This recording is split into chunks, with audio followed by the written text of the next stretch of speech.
Good day, everyone. Thanks for joining today's class. Today, we're carrying out calculation on Newton's laws of motion. Sir Isaac Newton has played a tremendous role in everyday today's life activities. He really brought about laws of motions, three Newton's law of motion that really helps our day-to-day activities. And in the question we're having on the board, we have to state the Newton's first law of motion. It states that every object continues in a state of rest or of uniform motion in a straight line unless acted upon by an external force. What it's trying to say is that, for example, let me give an example of a car that's been parked in the car park.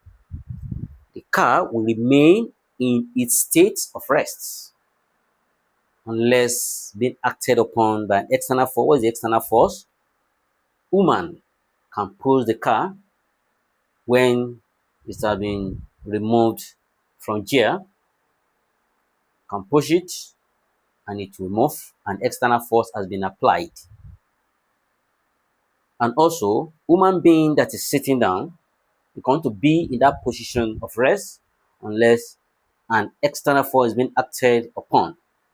For example, as he's sitting down, he applied the force on himself so that he can stand up and start moving. And human being will continue to be in a state of uniform motion in a straight line, going to move unless he apply the force to stop. The same thing, a car that is moving continues to be in motion in a straight line unless a force is being applied by a brake to stop moving. The law states once again that every object continues in a state of rest or uniform motion in a straight line unless acted upon by an external force. Now let's look at the second question. The second and third question deal with the application of the second Newton's law of motion. We state that the rate of change of momentum is proportional to the impressed force and takes place in the direction of the force. When you apply the rate of change of momentum means that as you are moving, you're going to move in that direction. When you apply the force, you change your momentum as you turn. That is, the rate of change of momentum is proportional to the impress for apply the force to make a U-turn. It's proportional to the impress force and takes place in the direction of the force. I have to move in the direction of the force I push myself to move. That is Newton's, the second Newton's law of motion.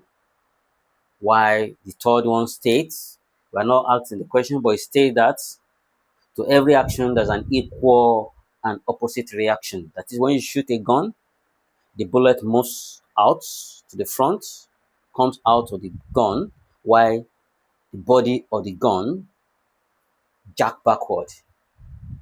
That is, to every action there's an equal and opposite reaction. Now let's see, let me state it on the board.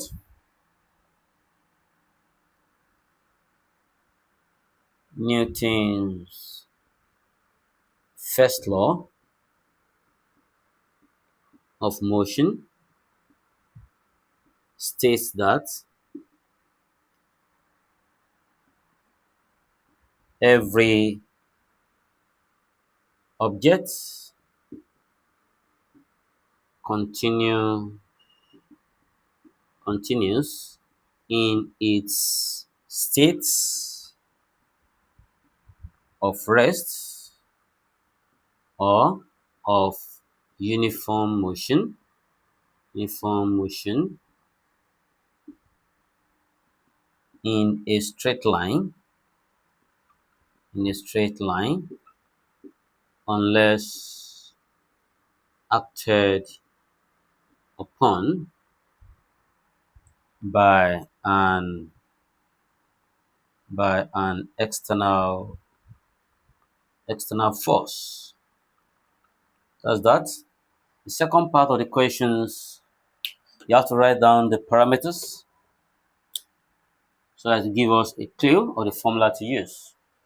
In physics, you don't need to memorize the formula. By constant practicing, you will know the right formula to use. So students have been asking me that how do I know the right formula to use? My answer to the question is that by your constant practicing, you get used to the formula. And mere writing the parameters, you have the idea of the formula to use. You can see a force of 48 Newton. F equals force is 48 Newton. Acts on a body of mass 12 gram. Mass equals 12 kilogram. You have to find its acceleration. Question mark. We are looking for the acceleration. From these parameters, you should know that force equals mass times acceleration. We are looking for acceleration, divide both sides by m. You can see that is the application of the second Newton's law of motion. A equals F over m. How do you know that is the application of second Newton's law of motion? Let me show you. The rate of change of momentum. What's the rate of change of momentum? That is, you can have F is proportional to ma. This ma is the rate of change, deal with the rate of change of momentum, but let me show us. Because m is proportional to ma, where a equals v minus u over t. Let's substitute a. F is proportional to m, open bracket, v minus u over t. Okay, let's see. F is proportional to, open the bracket, mv minus mu over t. See, the rate of change. Why is it rate? Because it involves time. The rate of change of momentum. This mv is the final momentum because of the v, final velocity. Mu is the initial momentum. Mu is the initial velocity. V is the final velocity. Okay. The rate of change of momentum is proportional to the impressed force and takes place in the direction of the force. Now you have acceleration to be, what's our force? Force over mass. What's our force? That's 48 Newton. Mass is 12 kilogram. When you divide, you're having 4 meter per second squared. Let's go to the C part. A body of mass 8 kilogram. Mass is 8 kilogram. Accelerates. That is acceleration. Accelerates at 3 meter per second squared. Acceleration is 3 meter per second squared. Find the force acting on it.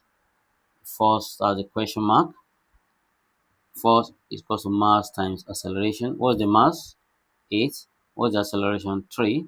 When you multiply that, you're having 28 times 3, that's 24 Newton.